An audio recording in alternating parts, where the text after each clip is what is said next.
Hi, I'm Justin Pritchard, and this is the new Ford Focus, which I'm not allowed to say according to my producer because this is a Canadian video and there are bilingual considerations, and the name of this car in French is a swear. What's in a name anyhow? The important thing here is that Ford's finally joined the hot hatch scene in much the same way as everyone else in it, with higher power, lowered suspension, bigger brakes, a body kit, big exhaust, and of course, a special badge which we can't show you because it's a bad word. Inside, upgrades are limited mainly to metal pedals, a thin, low-profile instrument gauge with turbo boost readout, and a set of awesome race car seats from Recaro. They have the badge on them too. Otherwise inside, it's pure Ford Focus, modern, high-tech, very three-dimensional, and with generous at-hand storage for your stuff. Ford Sync with touchscreen and voice command was on board, ditto a punchy Sony stereo system upgrade with the hot hatch must-have, a sub in the trunk that'll rattle the rear view. And if that doesn't get any attention at traffic lights, the violently yellow paint will. But inside, I sort of wish for a few sportier touches, because when you're sitting on those sports seats with your feet covering the sport pedals, there's nothing much else, visually, to remind you that you're in a performance car. Of course, putting your right foot down is a good reminder. That's a 2-liter 4-cylinder turbo engine running direct injection for 252 horsepower and putting it amongst the most powerful machines in its class. It boots along in a real hurry when you stand on it, turns in nearly no turbo lag, and blasts the car along with virtually instant throttle response. Sounds nice too, which is interesting because usually turbo engines don't. Power goes up front via a 6-speed manual transmission. The throw is a bit long and you'll probably like the shifter in the Civic Si or Volvo C30 better, but thankfully they haven't installed a sissy clutch. This one bites hard when you shift fast, holds plenty of power for quick launches, and requires a good stomp to work. Brakes bite hard for a mere poke on the middle pedal, scrub speed with urgency, and feed plenty of information about traction back to the driver's foot too.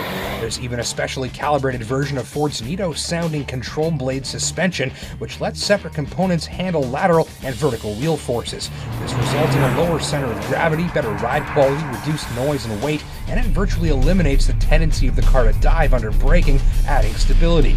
In this application, the relatively quiet and comfortable ride, even in light of the low-profile tires and big wheels, was notable and appreciated. And so was the handling, which, it turns out, is the best thing about it. Oh, and I figured out how to put the car back into English mode so I can finally tell you what it's called and explain further.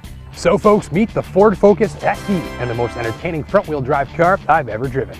Quick steering, the superhero tires, and the capable and flat chassis are partly to thank, but moreover, the ST is massively engaging thanks to a bit of electronic witchcraft that works the brakes to help the car steer. It's called torque vectoring, and it takes the usual handling compromise associated with front-wheel drive and punches it in the throat.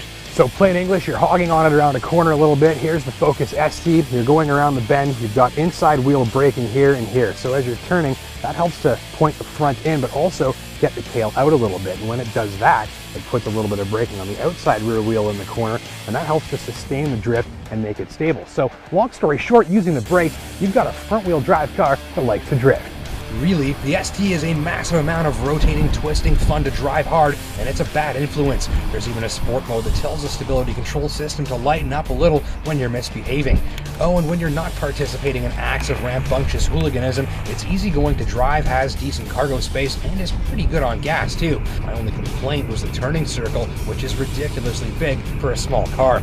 All said, the clever use of suspension and braking technology, as well as the punchy engine, admirably muscular clutch, and the latest infotainment goodies help set the Focus ST apart.